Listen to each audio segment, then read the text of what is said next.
Всем привет, на канале Александр Эмбрис. Сегодня к нам в гости попала АЕГ 13125XE, в которой померла блокировка вала. То бишь, менять оснастку стало почти нереально.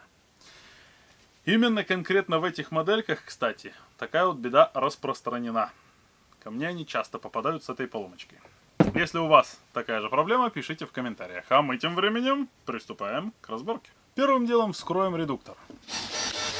Вскрытие показало довольно предсказуемый результат. Вал блокировки в буквальном смысле стерт.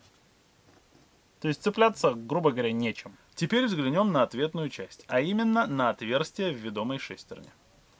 Они у нас вообще без выработки в идеальном состоянии. Короче говоря, нам надо поменять всего лишь вал блокировки. Но не спешите ставить новую деталь. Первым делом нам необходимо убрать всю старую смазку из корпуса редуктора, потому что в ней обязательно останутся куски металла, которые в итоге попадут между ведомой и ведущей шестерней и запорят вам редуктор. Поэтому разбираем нашу болгарочку, снимаем корпус редуктора, убираем из корпуса ведущую шестерню, вычищаем в идеал и только после этого переустанавливаем вот эту вот несчастную деталюшку. Приступаем. Первым делом лезем к щеткам.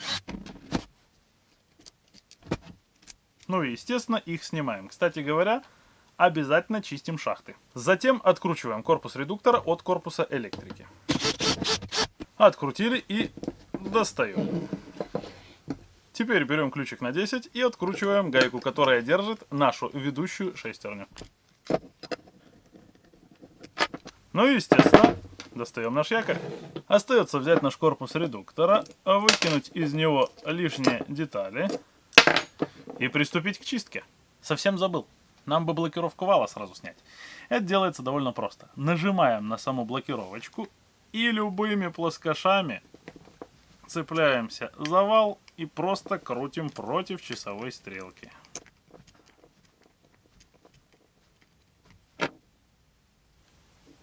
Вот наш вал и снят.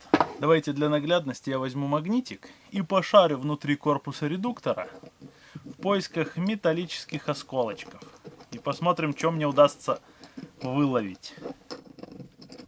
Вот что мне удалось выловить из нашего корпуса. Не сказать, что осколков много и они очень большие, но они есть. Вычистили корпус редуктора и внутри, и вот здесь снаружи обязательно. Продули нашу болгарочку. Почистили шахты и щеточки от пыльки. Проверили все подшипнички. И после этого можно приступать к замене нашей блокировки вала. Берем корпус редуктора, вставляем вал блокировки, ставим пружину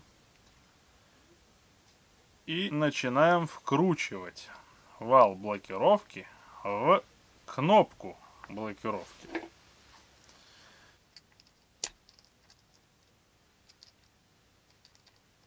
Установили вал блокировки, понажимали на него малеха и давайте собирать болгарку.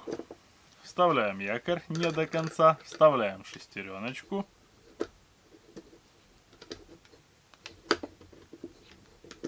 Затем наживляем гаечку. Вот примерно так.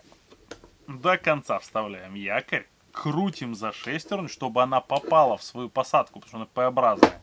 И только после того, как убедились, что шестерня стала на место, начинаем закручивать гайку. Если не убедиться в том, что, точнее, если не поставить шестерню на свое место, то вы, короче, болгарку не соберете. Зажимаем без фанатизма. Теперь берем наш якорек. Устанавливаем сразу на нижний подшипник резиночку, она у нас с кромкой, и устанавливаем якорь в корпус. Вот так вот. Затем можно сразу устанавливать почищенные щеточки в почищенные шахточки и накрывать пружинками. Ну и, конечно же, прикручивать корпус редуктора к корпусу электрики. Давайте сразу дособерем корпус электрики, а именно накроем крышкой и закрутим, и приступим к установке нашего редуктора. Берем наш корпус редуктора мазюкаем его мягусенькой смазочкой для зубчатых передач. Вот так вот. Еще чуть-чуть. Главное не переборщить, чтобы не начал редуктор греться. Так, я думаю, хватит. И можно приступать к установке заблаговременно почищенной ведомой шестеренки. Как всегда напоминаю, не забываем покручивать завал, для того, чтобы убедиться, что зуб не попал на зуб. Ибо чревато. После того, как все стало на места, можно прикручивать. Ну вот мы наши чудо техники и дособирали, поэтому давайте проверять. Нажимаем блокировочку вала и нифига не крутится. Как и должно быть.